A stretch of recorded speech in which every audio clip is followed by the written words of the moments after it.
Oke. Mungkin dengan Pak Camat dulu nih, Pak.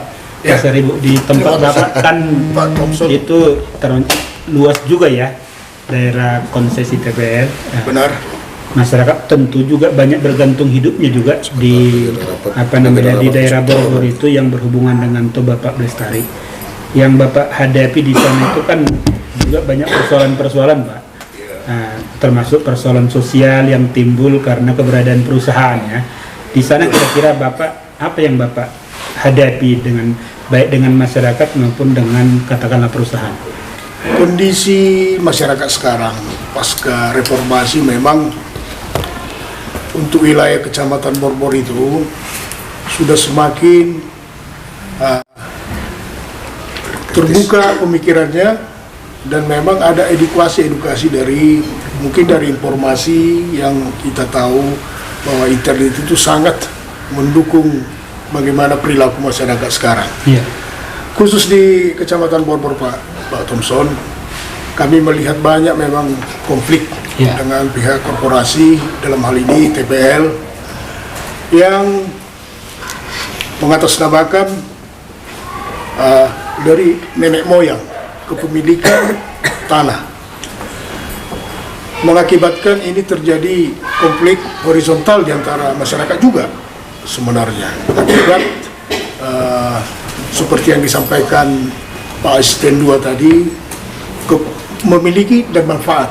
Artinya dia merasa lebih bagus memiliki daripada menerima manfaat yang di sekitarnya. Sebenarnya Pak Thompson, Pak, dan Pak Leo juga sebenarnya harusnya sosial corporate yang ada di TPL itu bisa menggandeng pihak kehutanan, dalam hal ini mungkin ada KPH 5, KPH 4 yang ada di wilayah Borbor. Seperti yang dilaksanakan di Tukoni Solo memang ada juga di Kecamatan Borbor itu, ada di Desa Simare. Tetapi dari monitoring pemantauan kami, itu ada di bukan hanya Desa Simare yang terkena dampak, artinya bukan dampak ya, artinya yang ada konsesi lahan TPL itu ada Desa Janji Maria juga, ada Simare, Natumika, sampai Desa Lintong kalau tidak salah, Pak ya. Jadi sekarang semua ini ada gejolak. Ada gejolak di Janji Maria, ada gejolak juga di Lintong sekarang ini juga mulai ada gejolak. Natumika yang telah viral yang kita lihat pada tahun 2021 bulan Mei kemarin itu. Sebenarnya ini yang kami sesalkan sebenarnya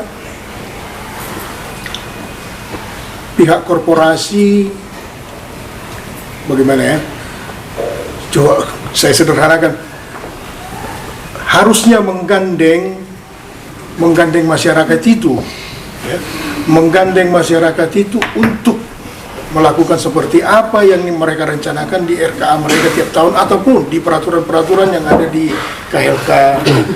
Karena kami sering dengan Pak Leo waktu ya 2021-2020 ya Pak Leo, terkait dengan bagaimana menenangkan, bagaimana mengedukasi masyarakat terkait dengan tuntutan mereka terhadap tanah yang memang ya secara legal itu kan milik negara. Nah, cuman karena itu diapakan di Undang-Undang Dasar, di masalah kehutanan, masalah tanah adat itu kan diakomodir, Pak. Dan memang itu kalau memang secara terus-menerus bisa dilaksanakan, itu kan diakui negara. Jadi dari dasar ini pula masyarakat sudah mengerti tentang itu. Jadi kami dari pihak kecamatan ya sering menyampaikan kepada kelompok-kelompok adat. Artinya di sini bukan sudah terpecah lah, bagaimana ya? Jadi mungkin satu keturunan mereka, Pasar Ibu contoh, tapi ini tidak menjadi satu kesatuan. Waduh, terpecah ya? Iya, terpecah. Jadi ini yang kami harapkan dari pihak pemerintah kabupaten juga, pihak gereja juga, pihak dari Pangaratu juga kita sampaikan itu, kami dari pihak kecamatan supaya masyarakat itu bisa berpikir jernih. Bagaimana kita kan kalau memang itu sudah diberikan izin konsesi ke pihak perusahaan, berarti kan kita kan melawan negara. melawan negara. Jadi kita tetap menyatakan itu kepada masyarakat supaya secara ya jangan destruktif, ya jangan. Kalau soal komunikasi gimana Pak antara perusahaan, pemerintah, Bapak sebagai camat dan masyarakat seperti apa? Apa banyak halangan-halangan atau seperti? Iya, terlalu banyak kendala malah Pak. Banyak kendala. Kendala. Kejepit Pak Camat. Iya, jangankan Pak Camat itu, Bupati juga kejepit. Bapak Bupati kita sudah sering, malah kita waktu konflik di Pak Bupati langsung turun. Pak Sekda juga waktu itu Pak Adi Murpi langsung mengadakan secara paradatun itu saya lihat ya. Cuman ya tidak terima. Jadi kami berpikir pihak-pihak yang mengedukasi atau memberikan pemikirannya terkait dengan kepemilikan tanah ya jangan terlalu ekstrim lah. Ya. Inilah terbukti di Desa Natumika itu sudah pecah jadinya tatanan kehidupan masyarakat di sana. Dan ini paling sulit untuk mempertemukan ini lagi. Mempertemukan kembali. Iya. Pak Murpi, Pak ini dulu. Bapak kan melihat secara keseluruhan di Tubai selama ini, baik posisi Bapak sebagai sekda maupun sebagai tokoh masyarakat. Kan banyak sebenarnya tuntutan masyarakat terhadap contohnya masyarakat hukum adat misalnya itu banyak tuntutan agar ditetapkan.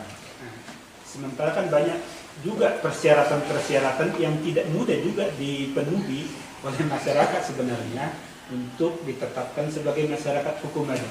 Kira-kira bagaimana Pak Murti menjelaskan ini ke masyarakat sehingga mereka bisa memahami posisi pemerintah misalnya tidak sesegera mungkin menetapkan satu wilayah menjadi masyarakat hukum adat. Seperti apa Pak? Baik, terima kasih Bung Thomson Sirus Siagian. Ini pantas kita apresiasi inisiasi yang dibuat oleh Bung Thomson ini. Ini saya lihat Bung Thomson sudah ikut berpartisipasi untuk mencari jalan terbaik bagaimana penyelesaian konflik yang terjadi antara masyarakat setempat dengan PT TPL. Nah, jadi kalau di konsepnya pemerintah Kabupaten Toba Batak Naraja, ini Bung Thomson Sirus Siagian ini sudah melakukan salah satu program Batak Naraja yaitu peduli atas berbagai persoalan-persoalan yang terjadi di tengah masyarakat. Semoga juga kita berharap semakin banyak pihak yang mau melakukan yang seperti ini sehingga apa-apa informasi yang terjadi di tengah masyarakat bisa dengan jelas atau terang diketahui juga oleh para masyarakat Toba yang ada di luar Toba, sehingga informasi itu tidak sepenggal-sepenggal atau sepihak diketahui oleh masyarakat orang Toba mungkin yang tinggal di perantauan. Nah, jadi sejak awal ini pemerintah Kabupaten Toba yang dulunya Toba Samosir selalu berusaha bagaimana supaya terjadi kerjasama antara pihak PT TPL dengan masyarakat setempat. Dan ini untuk mencari jalan terbaik di sini adalah juga tugas dan tanggung jawab dari pemerintah Kabupaten Toba. Karena tugas pemerintah itu adalah untuk meningkatkan kesejahteraan masyarakat. Itu salah satu. Masyarakat ini juga yang dituntutnya itu bagaimana supaya kami sejahtera. Itu yang dituntutnya.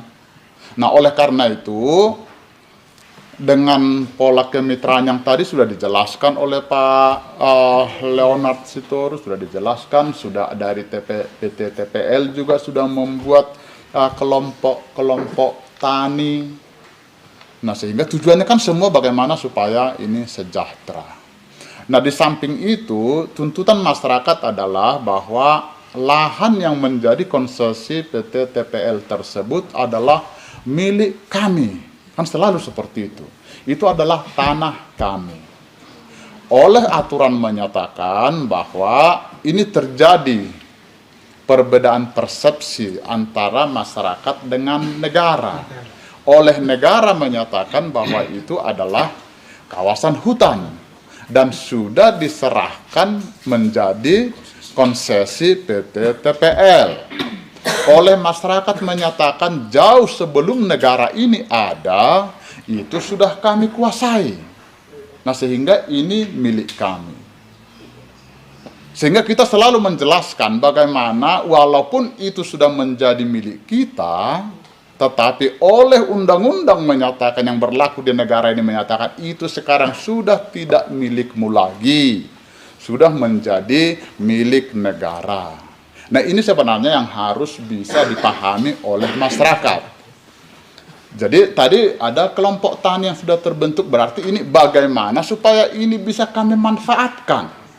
Walaupun mungkin secara administrasi negara bukan lagi milik kami, bagaimana supaya bisa kami manfaatkan untuk menjadikan kesejahteraan penduduk yang ada di sini. Inilah tadi yang kemitraan. Nah, jadi tetapi sebagian ada yang tidak bersedia. Tadi seperti yang disebutkan, semakin lama mereka mundur. Ada yang nggak bersedia. Mereka berkeinginan untuk harus memiliki tanah itu. Tadi sempat kami sampaikan bahwa buat apa kita memiliki tetapi tidak menerima manfaat. Saya pikir lebih bagus tidak kita miliki tapi kita mengambil manfaat. Tujuan kita tercapai, yaitu kesejahteraan. Kita memiliki lahan ini misalnya ribuan hektar, tetapi kita biarkan begitu saja, hasilnya nggak ada. Buat apa itu? Padahal tadi tidak memiliki karena itu adalah menjadi HTI PT TPL, tetapi bisa dimanfaatkan. Tadi saya dengar dari Pak Kades dan dari Pak Ibu Perdede dan dari Pak siapa? Raja Guguk. Dengan kemitraan ini TPL memberikan bibit tanaman, TPL memberikan pupuk, TPL ikut membantu dalam hal perawatan. Bahkan dibayar. Kurang apa lagi? Kalau itu misalnya menjadi milik kita, ya kita yang beli pupuk, kita yang beli bibit, kita yang rawat, semua menjadi tanggung jawab kita. Nah, saya pikir ini peluang-peluang ini ditangkap oleh mereka yang mau bermitra ini. Saya pikir ini jauh lebih bagus. Tidak pikirkan lagi beli pupuk, tidak pikirkan beli bibit, tidak pikirkan lagi untuk pengelolaan. Dan hasilnya tadi luar biasa. Hasilnya luar biasa. Nah, jadi saya pikir ini kami juga dari pemerintah Kabupaten Toba tidak jemu-jemu bagaimana untuk bisa memberi penjelasan seperti ini. Tetapi dari kepala desa dan juga dari kelompok tani hutan ini sampaikan juga kepada teman-teman seperti itu. Ini untungnya loh, jangan pula didiam-diamkan supaya hanya kita yang bisa menerima manfaat yang besar ini, seperti itu. Nah, jadi itu yang pertama, Bung Thompson Sirus Yagian, kami dari pemerintah Kabupaten Toba cukup apresiasi apa yang dilakukan oleh Bung Thompson ini. Nah, kemudian sejak dari dulu juga masyarakat ini menyatakan bagaimana supaya kami ditetapkan menjadi masyarakat hukum adat. Dan ini terus yang menjadi bergulir. Dan sudah beberapa kali pula kita undang masyarakat tersebut ke kantor bupati, dan juga kita datang ke lokasi untuk menjelaskan kepada masyarakat tentang pembentukan masyarakat hukum adat. Ini berpedoman kepada Peraturan Menteri Dalam Negeri nomor 52 tahun 2014. Untuk lebih mempermudah lagi, pemerintah Kabupaten Toba bersama dengan DPRD sudah menetapkan Peraturan Daerah nomor 1 tahun 2020. Sebagai pelaksanaannya pada tahun 2021 sudah ditetapkan lagi ke Peraturan Bupati nomor 15 tahun 2021 tentang pedoman identifikasi, verifikasi, dan penetapan masyarakat hukum adat di Kabupaten Toba. Dan sudah dibentuk tim. Tetapi harus berpedoman kepada aturan ini. Kita nggak bisa lari. kalau dari pemerintah Kabupaten Toba berupaya bagaimana supaya masyarakat ini bisa memiliki lahan untuk diolah dan dimanfaatkan. Itu tugas pemerintah. Kalau ada pemerintah yang tidak seperti itu tidak benar. Dari Kabupaten Toba itu selalu disampaikan, ini yang benar loh. Kami berusaha. Kalau misalnya Pak Kades ini punya lahan yang luas, kita dari pemerintah datang ke desa, pasti Bapak ini pun happy menerima kita. Tapi kalau tidak ada lahannya, datang Pak Camat misalnya ke desa, ngapain lagi camat ini datang ke sini? Atau Ibu Pardede juga seperti itu. Makanya dari pemerintah kita senang. Nah, dengan berpedoman kepada yang peraturan yang dua tadi, Permendagri sama Perda nomor 1 tahun 2020, kemarin sudah dibentuk tim oleh pemerintah Kabupaten Toba, dan di tim ini ikut juga masyarakat setempat. Dari pemerintah ikut, dari komunitas juga ikut, dari KSPPM juga ikut ya, dari KSPPM ikut, dari Aman juga ikut sebagai anggota tim. Bagaimana supaya ini bisa ditetapkan menjadi masyarakat hukum adat. Nah, tetapi setelah dimasukkan ke aturan yang ada, Permendagri yang tadi, kemudian dilakukanlah di situ identifikasi, dilakukan verifikasi.